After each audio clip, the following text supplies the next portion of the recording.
અધ્યાય 29મો સંધ્યાકાળના નિયમો. સૂત પુરાણી બોલ્યા, હે સૌનકાદિ મુનિઓ, કદ્રી બ્રાહ્મણના ગોલોકમાં સ્થાન પામ્યો.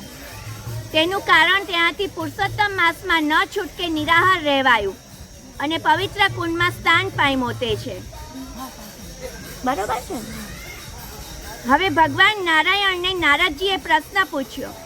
આપ સવારે પૂજા કરવાની વિધિ વગેરે આગળ જણાવ્યું, પણ દિવસના ઉત્તર ભાગમાં વ્યક્તિએ શું કરવું જોઈએ તે જણાવવા કૃપા કરશો.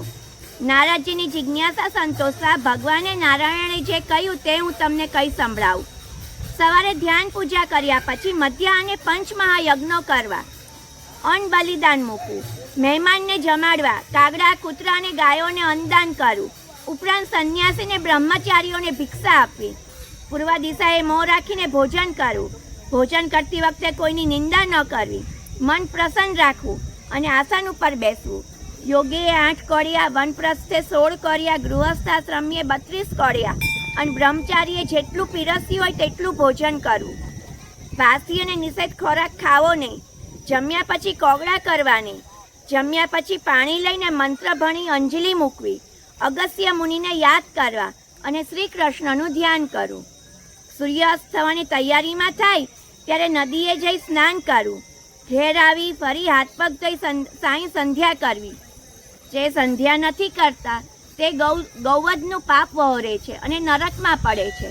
સંધ્યા કરતી વખતે ગાયત્રી મંત્ર ભણવો. દિશાઓને દેવતાઓને નમસ્કાર કરવા. સંધ્યા કાર્ય પછી થોડું જમવું અને પછી સૂઈ જવું.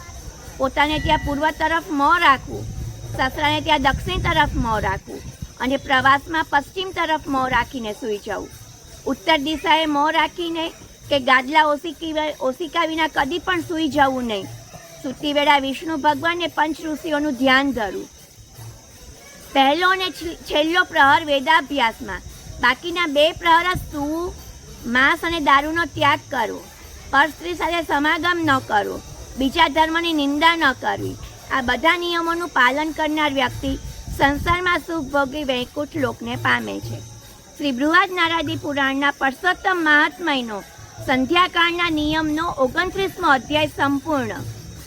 પરસોત્તમ ભગવાન. ભાગ્યશાળી ભીલડી.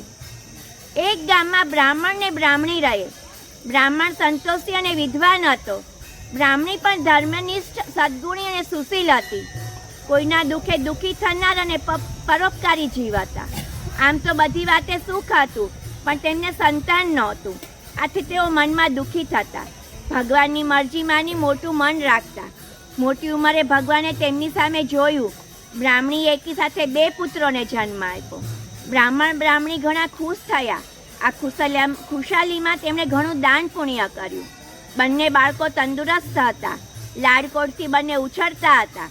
આમ કરતાં 5 વર્ષના થયા ત્યારે એકાએક બંને માંદા પડી ગયા.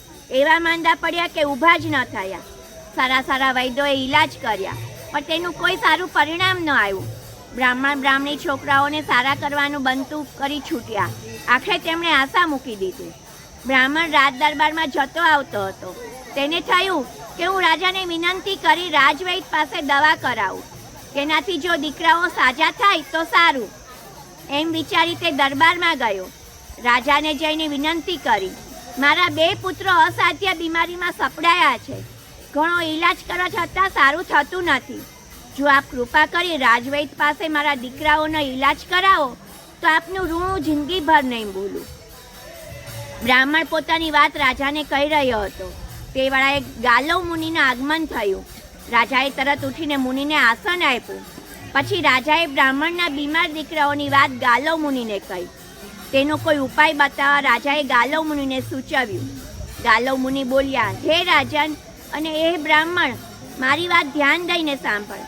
જે નારીએ પૂર્ણ શ્રદ્ધા સાથે પુરુષોત્તમ માસમાં ગંગા સ્નાન કર્યું હોય, પતિવ્રતા ધર્મો પાળ્યા હોય, દાન દક્ષિણા આપી હોય, ગોરો કરી હોય, કોઈ પાપ ન કર્યું હોય, તેવી પુણ્યશાળી નારી જો આ બાળકો પર ગંગાજળ છાંટે તો તેઓ તરત સાજા થઈ જાય. અત્યારે પુરુષોત્તમ માસ ચાલે છે. પુરુષોત્તમ ભગવાનની માયાનો પાર નથી.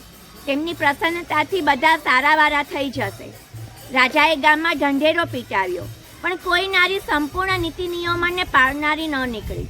રાજાએ ચારે બાજુ સેવકો દોડાવી. એવી સર્વગુણ સંપન્ન નારીની તપાસ કરાવી. છેવટે સેવકોને એક ભીલડી સર્વગુણ સંપન્ન જોવા મળી.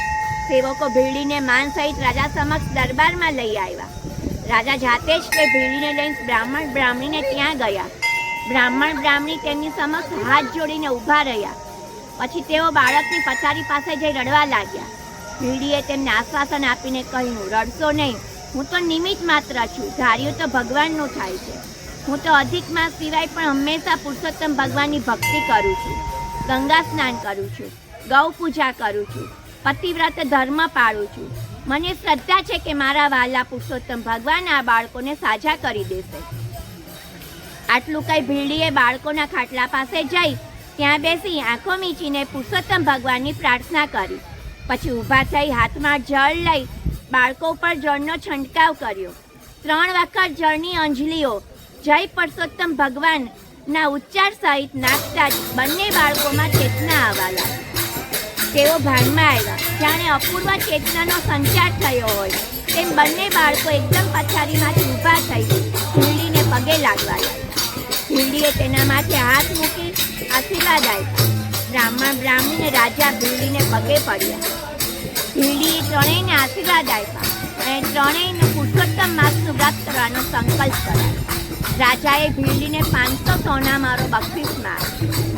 પતિવ્રતાને સદગુણી સ્ત્રી ધારે તે થાય, તેને પ્રભુ કૃપા ઘણી બોલે તે સિદ્ધ થાય. બોલો પુરુષોત્તમ ભગવાન. જય સાચા.